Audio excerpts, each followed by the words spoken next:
I was born in Wasserburg, Germany. It doesn't exist anymore. It was a kind of a tent city that they created after World War II. My mother met my father.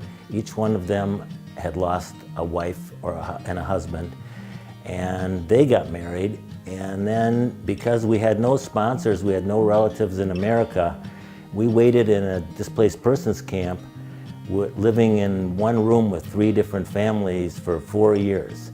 After 4 years, the whole world was taking these people that were homeless in Germany. We were scheduled to go to New York, and we had luggage tags because we couldn't speak English. We have pictures of us getting on, it was a troop carrier, the USS General Muir, that took us to America in January of 1951. It was ice cold, stormy. We slept in bunks that were hammocks that swayed back and forth, so we were sick every single day for 10 days. When they took us off the boat, they took my father and my mother and I into this little office where they were going to find us a place to live and maybe some winter coats because it was so cold. My father, through an interpreter, said to the person, "Before you do anything, I have a 4-year-old son, he's been throwing up for 2 weeks. He needs an orange." He said to my father, "We're not here to give you oranges, we're here to find you a place to live." He said, "I want an orange for my son, and I can't live here." I said, "Why can't you live here?" He said, "It's all concrete. There's no trees, there's no lakes, there's no grass. I don't understand how to live in a place like this." So they said, "Do you want lakes and trees and grass?" They crossed off New York and put Minneapolis, put us on a train and sent us to Minneapolis. That was our beginning here. We knew nobody, we didn't know a doctor, we didn't know a lawyer, we didn't have a friend. We lived in North Minneapolis. I graduated from North High School. Vietnam was raging and I knew I was going to be drafted. So I joined, because I had had some medical training, I joined the Medical Corps.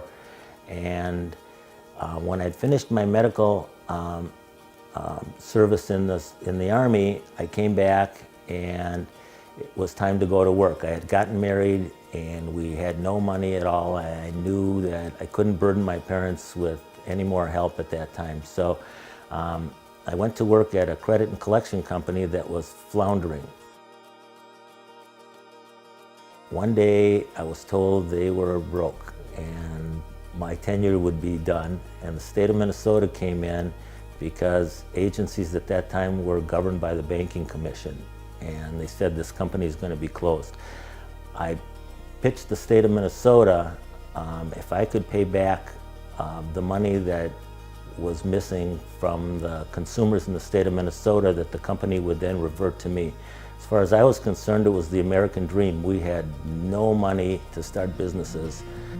The state gave me an opportunity. It took 3 years. They paid back the debt that the company had, and for 45 years we ran this company, employed 15 people.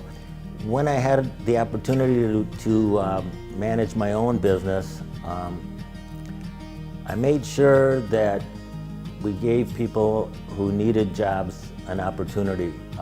I tried to never forget where I came from. Many years later, 45 years later actually, we were bought by a larger company out of Ohio, and they asked us, "How long has this person been here?" And I said, 20 years. "How long has this person been here?" 30 years. "How long has this person been here?" 15 years. He said, "How do you keep these people?" I asked them what their turnover rate was, and they said 6 months. So I realized that we paid a little bit better, we treated our people a little bit better, we gave them a livelihood, we gave them sufficient money so they could buy a house, so they could take a trip once in a while, they could educate their kids, and I've been able to live a beautiful life that way. The city of Minneapolis has been very good to our family. It gave us a home, it embraced us when we needed the help, and now we've raised 2 sons who got married and gave us 4 wonderful grandchildren, and that's our Minneapolis story.